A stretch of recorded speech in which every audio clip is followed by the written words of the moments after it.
Ya pemirsa, sesaat lagi persidangan kasus pembunuhan terhadap Brigadir Yosua Huta Barat akan kembali digelar di Pengadilan Negeri Jakarta Selatan dengan terdakwa Ricky Rizal. Nampak di ruang persidangan, terdakwa Ricky Rizal sudah duduk di kursi di hadapan majelis hakim. Pihak penasehat hukum juga sudah datang, termasuk pihak jaksa penuntut umum, dan saat ini majelis hakim sudah mulai memasuki ruang persidangan. Ini artinya sesaat lagi kita akan simak bersama-sama sidang untuk terdakwa Ricky Rizal akan dimulai dengan agenda yakni mendengarkan keterangan dari ahli hukum pidana sebagai saksi meringankan yang dihadirkan oleh penasehat hukum terdakwa.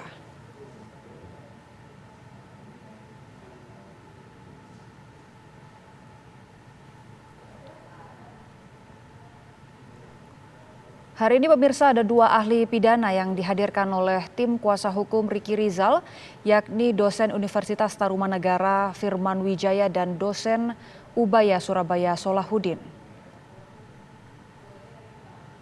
Tampak sudah memasuki ruang persidangan. Kedua ahli hukum pidana yang akan menjadi saksi meringankan untuk terdakwa Ricky Rizal dalam kasus pembunuhan Brigadir Yosua.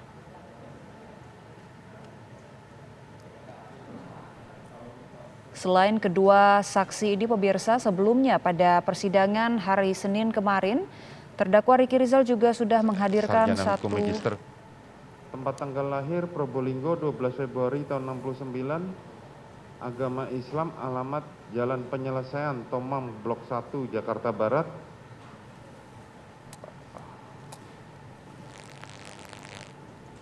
Pekerjaan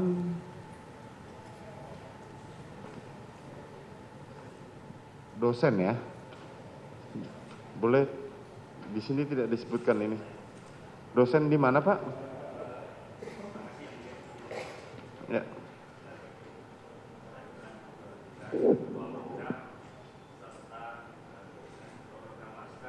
Program doktor juga. Saya mengajar di Universitas Tarumanegara dan Asafiyah serta beberapa perguruan tinggi. Saya menjadi penguji di program pasca di PTIK dan beberapa pertemuan termasuk Al-Azhar. Dosen di Universitas Tarumanegara Pak ya? Pertama, ya. Boleh saya dapatkan surat tugasnya Pak? Oh iya, surat tugas. Ada menjadi bagian yang mulia. Oh, mohon izin, yang mana ya? Boleh ditunjukkan Pak?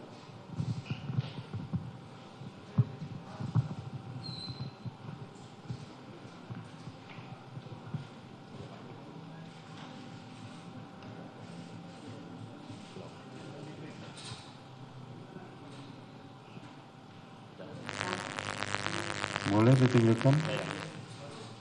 Kebetulan saya mendapat dua surat tugas yang mulia. Yang pertama dari Universitas Tarumanegara, program pasca doktor, dan silakan duduk dulu. Asafiyah. Penasihat hukum boleh dilampirkan?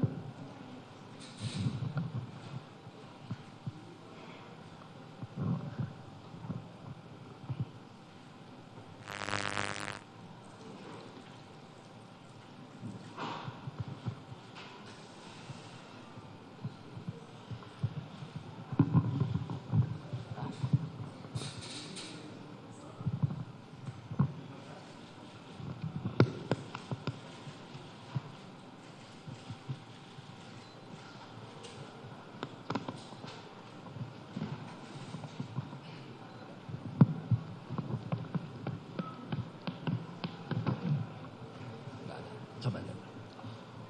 Kalau tidak ada, sebenarnya ada di handphone saya yang mulia. Iya. Aslinya.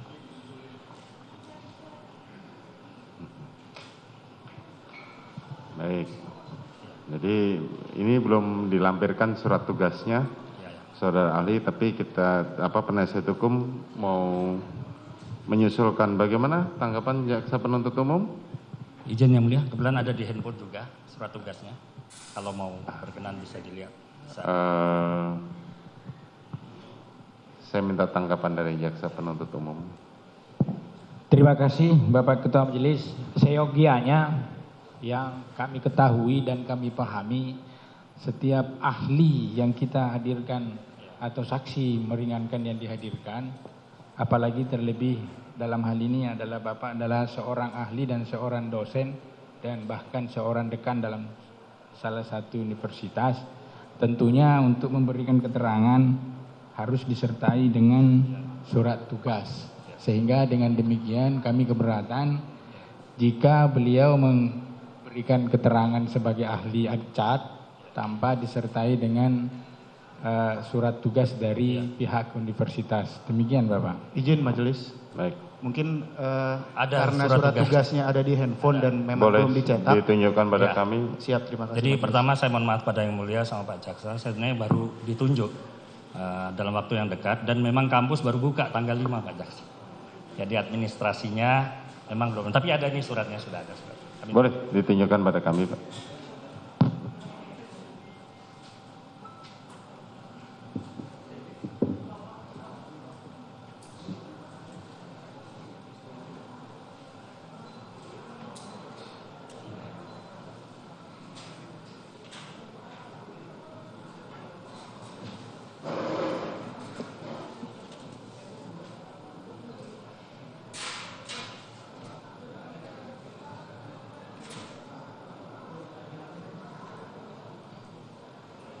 Oke. Saudara jaksa penuntut umum silakan perkenalkan dirinya.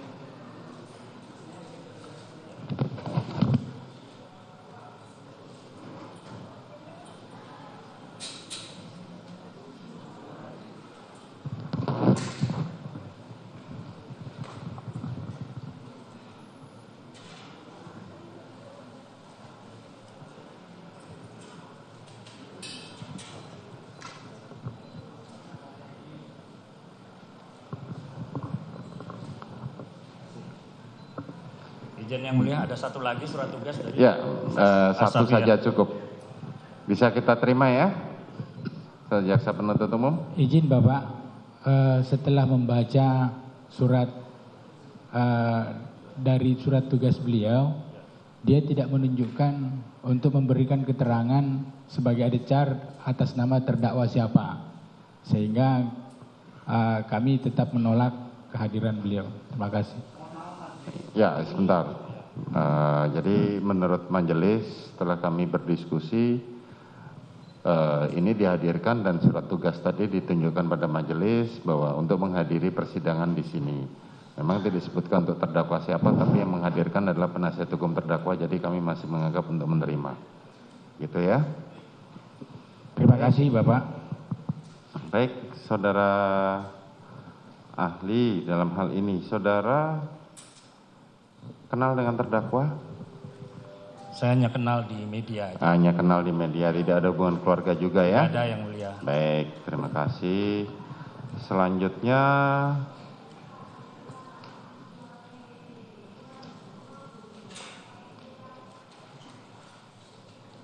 saudara, ini ya, Nathanael ya?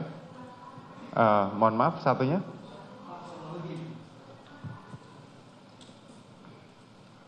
Kurikulum vitae-nya ada? Ini yang diajukan ke kami. Oh, yang di map merahnya. Oh ya, ini. Dr. M. Solehuddin SHMH. Tempat tanggal lahir Surabaya 21 Maret tahun 60, alamat Perumahan Delta Sari, Blok BQ 09 Kureksari, Waru, Sidoarjo. Pekerjaan dosen agama Islam.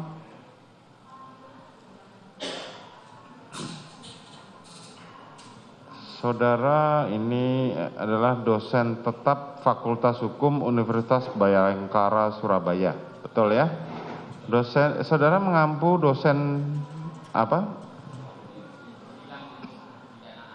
Di bidang ilmu hukum pemidanaan. Baik.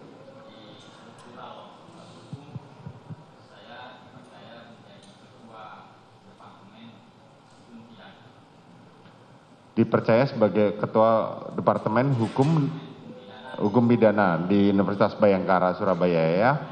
Baik. Saudara kenal dengan terdakwa? Oh, kenal di media, tidak ada hubungan keluarga ya? Baik, silahkan berdiri dulu, diambil sumpahnya para ahli, silahkan.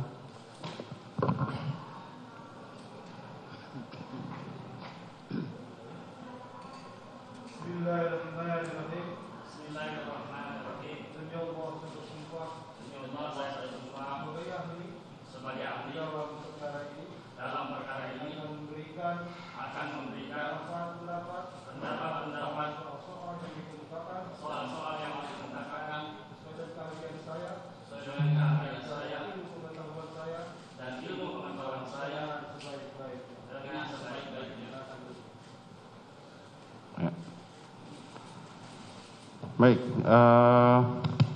mungkin untuk Dokter ahli Firman Wijaya ini mau menerangkan apa, penasihat hukum?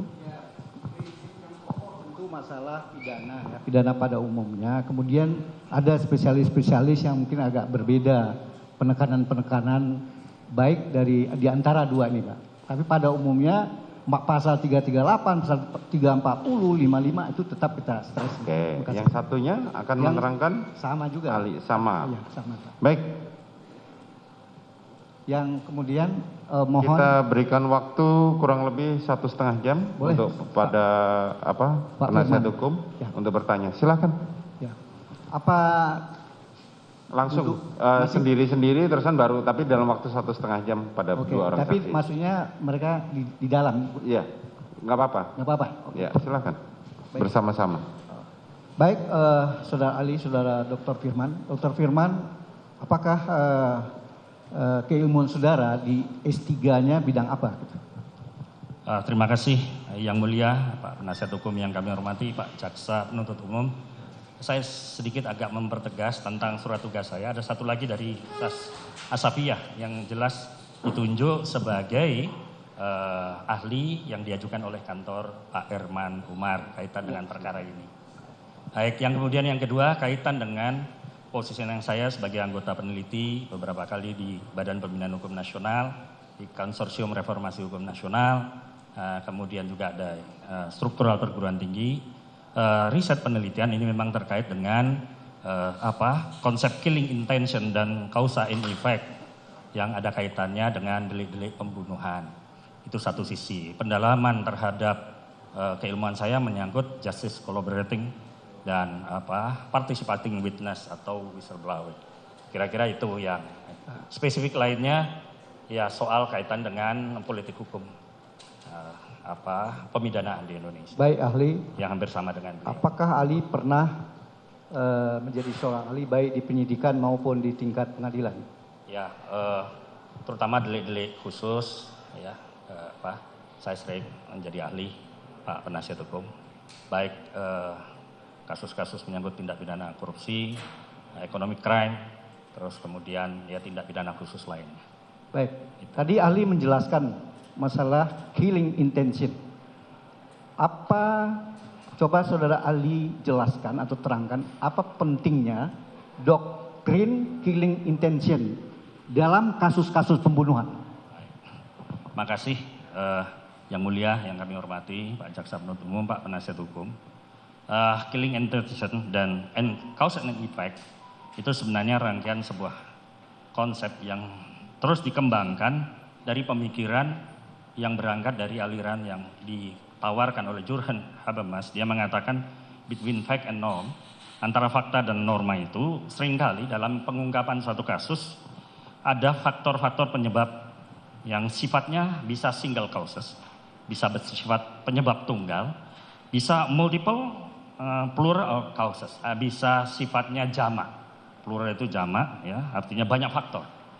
Nah, tetapi di dalam pengujian between fact and norm, antara fakta dan norma itu ada syarat, ada condition yang diperlukan, Yang Mulia. Yang pertama adalah necessary elemen yang paling mutlak. Kemudian yang kedua adalah sufficient element atau sufficient approach, yaitu perbuatan-perbuatan atau peristiwa yang dipandang cukup. Cukup itu dalam konteks bagaimana? Ini dalam beberapa riset ini kaitannya dengan perbuatan, hubungannya dengan Van Het instrumen itu alat atau sarana, kemudian Van Het Gevolg atau akibat yang muncul. Nah, rangkaian perbuatan, alat dan akibat itulah yang akan diukur dari apa yang disebut single cause untuk penyebab tunggal ataukah multiple cause effect. Nah, dalam konteks ini memang saya melihat dalam doktrin cause and effect ini yang paling diperhatikan adalah faktor yang mencari hubungan antara penyebab dengan akibat yang paling dekat. Sehingga kalau berkaitan dengan kasus-kasus pembunuhan yang mulia, terutama menyangkut mord misalnya, yang sifatnya ada perencanaan, ya, kemudian ada dotslah, ya, atau first murder ataupun katakan second murder dalam beberapa komparatif, itu mengukur antara perbuatan dengan alat serta akibat itu dalam konteks moment of death, ya, kapan perbuatan dan alat itu serta akibat itu yang menentukan, yang paling menentukan kematian seseorang.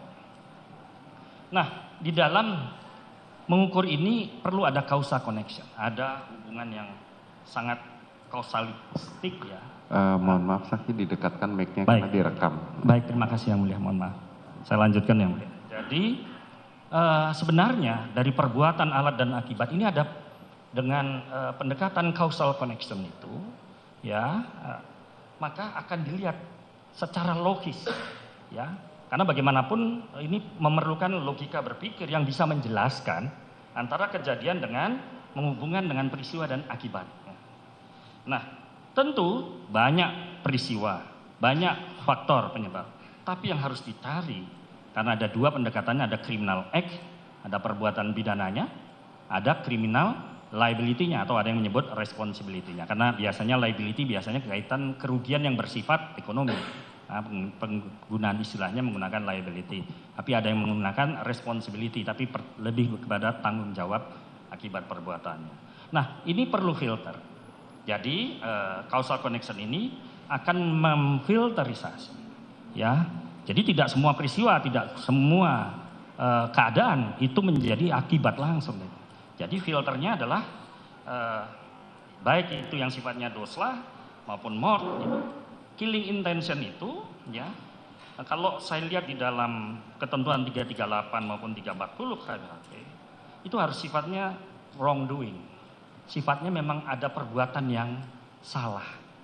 Nah, kata salah itu kalau seingat saya di dalam referensi berikutnya itu dalam pertanggungjawaban disebut sebagai liability based on fault. Tanggung jawab itu karena ada perbuatan salah. Atau dalam beberapa negara disebut Heenstraf zonder schools, ya, perbuatan itu ya, kalau di Belanda ya sama dengan prinsip liability, atau Kena-straf di negara Jerman, Kena-straf zonder school. Jadi kembali kepada connection kausal itu harus ada kausal yang existing, ya, yang tadi dari perbuatan mana yang paling diperlukan sebagai syarat terjadinya akibat. Jadi harus ada perbuatan yang menjadi syarat penentu terjadinya akibat. Dan ini menjadi elemen yang penting dan menentukan, ya, timbulnya diistilahkan risk, ya. Risk itu diartikan sebagai bahaya, diartikan sebagai bahaya yang konkret. Maka dikatakan an act doesn't make a man guilty. Tidak mungkin orang dipersalahkan, ya, guilty of crime unless the mind of guilty. Hanya dasarkan kepada pikirannya jahat. Karena ada prinsip mengatakan cogitationis nemo patitur. Tidak boleh orang dihukum hanya karena pikiran.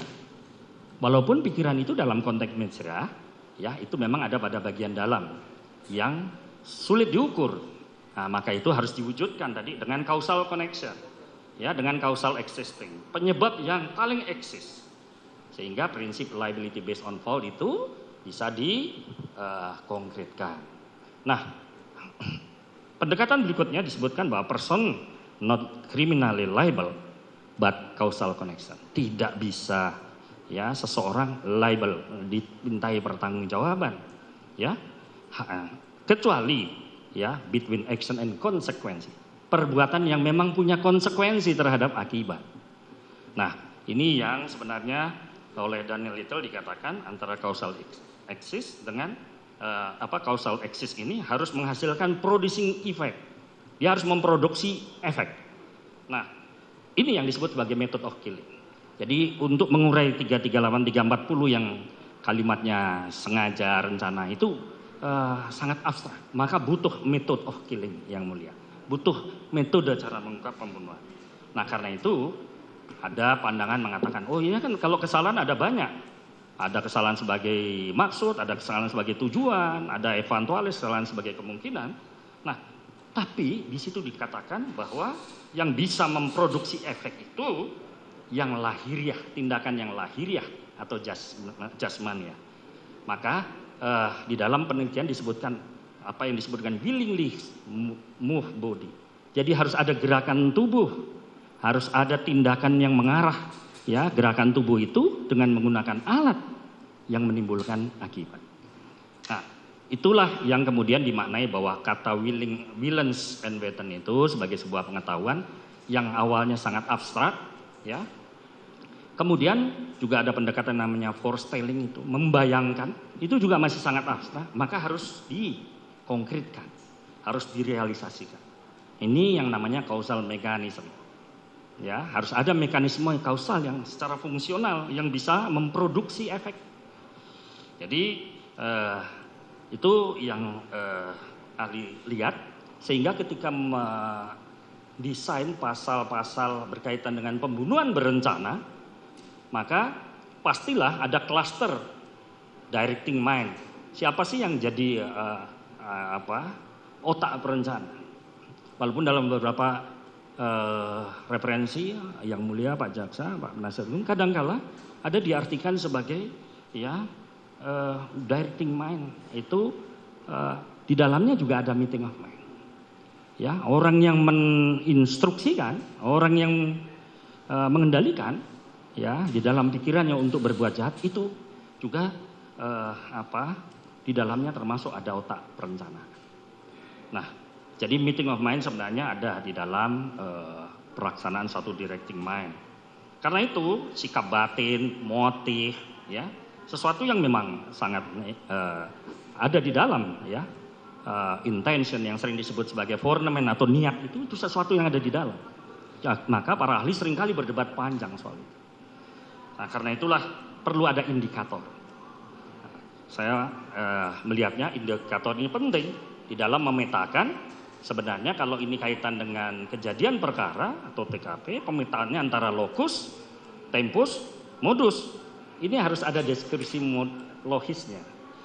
Nah, dari peristiwa, perbuatan, dan akibatnya.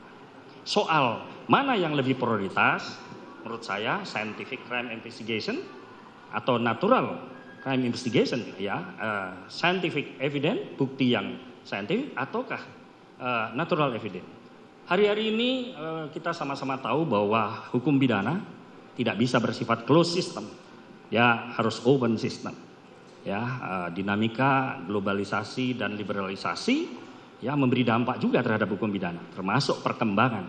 Namun pun demikian, mana yang lebih prioritas antara bukti ilmiah, saintifik itu dengan bukti alamiah? Saya harus melihatnya harus melakukannya pada pendekatan statuta approach, ya pendekatan perundang-undangan. Apakah perundang-undangan yang digunakan itu mengatur tentang itu statuta approach, ya, ataukah ada conceptual approach, pendekatan konseptual yang bisa dikembangkan, ya. Namun pun demikian karena statuta approach sering orang menyebut kita ini rule of law, ya maka rule of game-nya juga harus berdasarkan hukum. Nah, ini bagian yang saya cermati bahwa di dalam mengungkap peristiwa perbuatan dan akibat, daya eskalatifnya memang seringkali muncul dalam bentuk opini atau pandangan apa yang disebut dengan praduga-duga. Pertanyaan dalam hukum pidana, boleh nggak menduga-duga? Ya, ada yang mengatakan boleh, ada yang mengatakan tidak. Ya bagi saya menduga-duga itu boleh dan itu memang jalan awal hukum pidana. Namun praduga-duga itu harus bisa dikendalikan. Ya, nah karena itu bisa dikembalikan menurut hemat kami praduga-duga itu ada 3 konsepnya. Nah, pertama karena ini menyangkut social effect, ya persepsi masyarakat, persepsi publik, persepsi ataupun legal effect, persepsi hukum. Maka yang pertama harus ada praduga hangus buat saya. atau burden prejudice. Itu persangkaan hangus. Seseorang boleh kita tuduh, boleh kita sangka, tetapi harus ada bukti. Kalau tidak ada bukti, ya, terutama yang berkaitan dengan akibat, maka praduga itu hangus, burden, dia hangus. Kemudian praduga yang kedua, praduga yang bersifat eksistensi. Praduga yang didasarkan pada evidence. Siapa? Hari ini saya mengatakan seseorang melakukan tindak pidana. Buktinya apa? Ada dokumen tertulis. Yang satu mengatakan ada dokumen otentik. Mana yang lebih kuat? Ya, base evidence. Sangat tergantung pada penilaian mana bukti yang lebih kuat atau paling kuat. Karena di dalam hukum pidana berlaku apa yang disebut beyond reasonable doubt, itu yang disampaikan bahwa tidak boleh ada keraguan-raguan kalau menyangkut satu peristiwa perbuatan dan akibat. Kemudian yang terakhir ada praduga yang bersifat konklusif. Praduga ini sudah tidak bisa dibantah. Misalnya apa? Putusan hakim. Ya, yang sudah berkekuatan hukum. Atau putusan selevel atau senilai dengan putusan hakim. Ya, yang bersifat final and binding. Ya, misalnya putusan-putusan arbitrase. Nah, itu kemudian di dalam konsep pembuktiannya pastilah ada yang tadi saya kemukakan bahwa aspek pembuktian ada kaitannya dengan legally, aturannya harus jelas mengatur. Kedua, autentikasi, tidak ada keraguan tentang otentisitasnya. Yang ketiga adalah relevansi. Kenapa pembuktian relevan penting? Ya, karena yang dicegah adalah misleading. Nanti. Kemudian yang kaitan dengan relevansi adalah akurasi. Ya, jadi legally, autentikasi, kemudian akurasi. Nah, setelah 4 ini baru masuk kepada reliability, bisa dipercaya enggak. Nah, yang tingkat terakhir adalah admissibility. Ini wilayahnya yang mulia, bisa diyakinkan tidak, bisa membentuk keyakinan. Ini prinsip di dalam pembuktian itu sendiri, sehingga kata duga, prasangka itu suspicious bentuknya, kecurigaan. Tapi suspicious itu harus reasonable. Maka konsep reasonable suspicious itu harus didasarkan pada tadi. Pembuktiannya harus legally, harus autentikasi, relevansi, kemudian reliability dan admissibility. Ini ada pada wilayah keyakinan yang di dalam bahasa hukum pidananya disebut beyond reasonable doubt. Kita tidak boleh ada keraguan di dalam pembuktian itu. Terkait juga termasuk bewis medallion-nya, ya, alat yang dibuktikan, bewis swearing-nya, bagaimana alat bukti itu diuraikan, ya, difungsikan. Kemudian bewis last-nya, bagaimana dibagi pembebanan pembuktian, apakah pembebanan pembuktian itu secara normal ataukah bewis, ya, atau shifting burden proof, ya, pembuktian secara terbalik, ya. Kemudian ada bewis minimum, berapa sih standarisasi alat bukti yang dianggap cukup itu. Kemudian juga seharusnya ini memang kaitan juga dengan soal pembuktian itu. Saya ingin mengatakan begini, Francis Bicom Pak mengatakan apa sih sebenarnya perlunya pengadilan dan perlunya pembuktian di dalam pengadilan. Beliau mengatakan pembuktian itu adalah searching for the truth, katanya, mencari kebenaran. Jadi sistem peradilan itu menurut beliau harus trial with truth, harus dengan kebenaran. Tidak boleh trial without truth, tidak boleh peradilan tanpa kebenaran. Nah, maka ukuran kebenaran tadi di dalam jenis alat pembuktian, ya, tadi sudah saya sebutkan. Ini yang saya rasa bisa saya sampaikan. Sementara kalau kaitan dengan minimum pembuktian, saya rasa ketentuan hukum acara kita memang menganut ada 2. Ada hukum acara yang bersifat formil, dia kodifikasinya menjadi undang-undang payung yang disebut hukum acara pidana. Ada yang disebut undang-undang yang bersifat lex specialis. Bahkan ada yang lex specialis sistematis. Kalau antara hukum spesialis yang satu dengan undang-undang 11 menyangkut acara, itu terjadi kekhususan tertentu. Baik, ahli, kami lanjutkan atas pembicaraan dari ahli.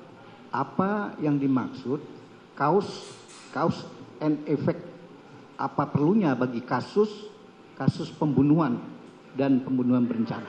Ya, jadi izin yang mulia, tadi Pak Penasihat Hukum sudah saya jelaskan, fungsi cause and effect itu memastikan dari sekian faktor, dari sekian peristiwa mana faktor yang paling menentukan.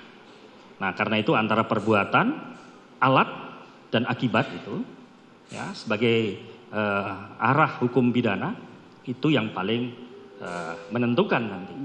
Ya, peristiwa mana, perbuatan mana.